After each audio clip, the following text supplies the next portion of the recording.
You just typed a message, deleted half of it, rewrote the opening, changed a period to an exclamation point, then changed it back. You stared at it for 11 seconds. And you still almost didn't send it. Yeah, I'm talking to you. Because what you think is a flaw. Psychology doesn't call you anxious.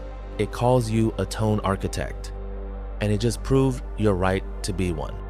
You know that exact moment. You've typed the message, something halfway between casual and real. Your thumb hovers over send, you read it, then read it again. You swap the period for an exclamation point, then backspace because it feels too eager. The cursor blinks while you run silent simulations of how each version lands in their specific mood today.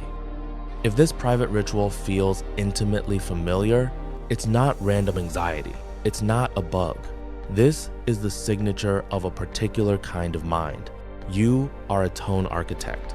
You don't just text. You design the emotional architecture of how your words will land. And that instinct says less about insecurity and more about the precision of your social operating system than most psychology ever admits. What most people miss is why this urge exists in the first place. Your brain holds the full context, the warmth, the sarcasm, the tiny smile that would come with it in person. Text strips those cues away completely. Here's the glitch. In your head, you can hear the tone.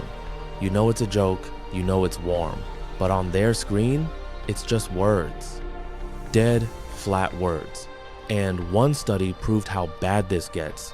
When people text sarcasm, they think the other person catches it 90% of the time. Reality? Closer to 50%.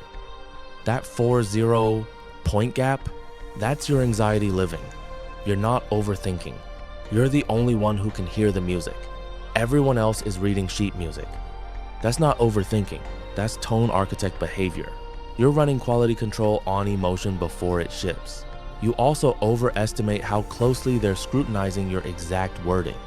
That's the spotlight effect meeting high self-monitoring. You naturally simulate their perspective and likely reaction before you ever hit send. Here's what almost every other channel gets wrong. This rereading isn't proof you're broken or need to just send it and stop caring. That advice works best for people whose messages routinely misfire. Your hesitation is often calibrated social intelligence, the output of an upgraded mental model of other minds that low self-monitors simply don't possess. It's like being a film director forced to send only black and white still frames while you can see the full color scene playing in your head. You keep revising because you know exactly how the emotion can die in translation. And the people this applies to almost always share the same specific patterns. You catch yourself drafting the entire message in your notes app first.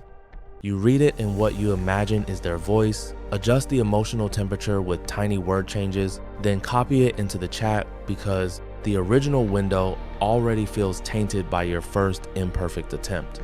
Your brain is creating psychological distance to better test how the message will actually land. You're not weird. You're wired with a more sophisticated perspective-taking system than most. That extra step is evidence of real cognitive depth. Be honest, did you just catch yourself doing that right now?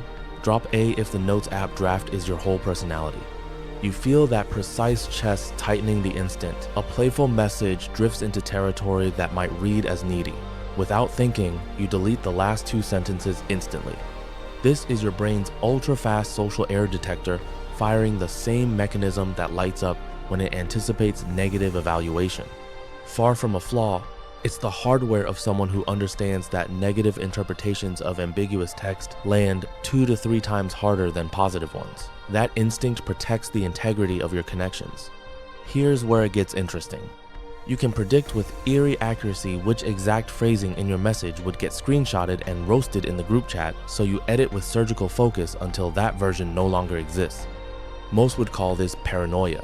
But the deeper pattern is that your over-editing isn't creating the problem, it's preventing it. The just send it crowd fills those group chat roasts far more often than you do. Your simulations are defensive social architecture.